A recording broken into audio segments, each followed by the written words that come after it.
afternoon for you guys. We'll be reviewing a Transformers collection. Let's go review for today. Okay guys, so may characters ako dito. I have a lot of characters here from the Bayverse films, which I have it. Yeah, but yeah, I have to start all these figures, but we have to do. Okay, first start muna tayo kay Autobot leader. Here's Optimus Prime. And his articulations are cool. And then here is then fully articulation. So awesome.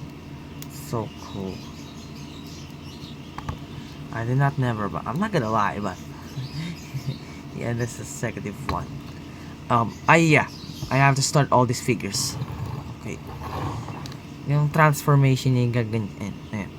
Truck mode for Optimus Prime. Which, I bought this from Green Hills. Marami akong nakita sa ganitong Green Hills. Mga Transformers Optimus Prime. May nakita ako yung Studio Series na Optimus Prime. Kaso, Age of Extinction, Leader Class. Kaso, mahal eh. Mahal. Then, next tayo sa iba. Okay. Next tayo sa iba yung kalaban ni Optimus.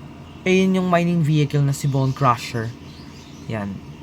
Here's Bone Crusher face against Optimus Prime in the first live action movie. I appreciate it. But here's his weapon using for the fight scenes. When I start all these figures, but we should go over it. Nag-start ako sa mga figures na to. Then ito yung sa Revenge of the Fallen. Yan. Long haul. Ito yung malaking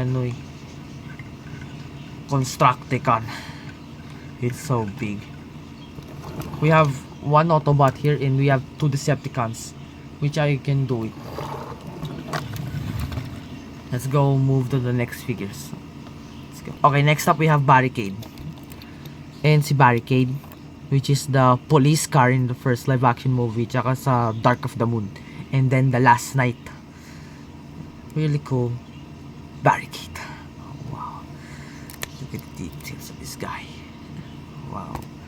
Very cool figures. Face on against Bumblebee in the first movie.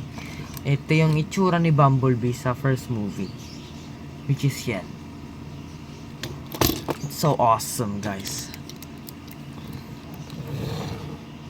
Okay. Yeah.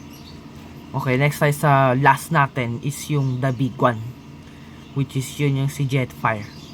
Okay, okay guys, so here is Jetfire.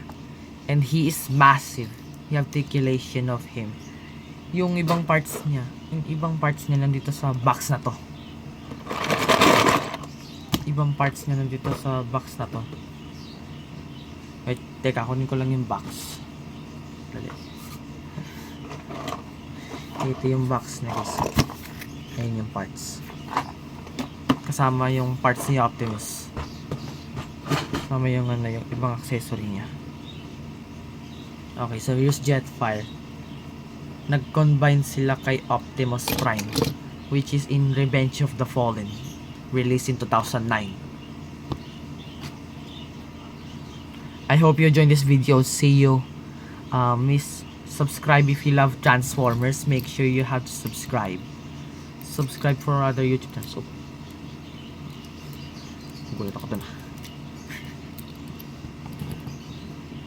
Alright guys, so ayan yung mga collection ko guys. Okay, let's go now. That's it. Bye bye.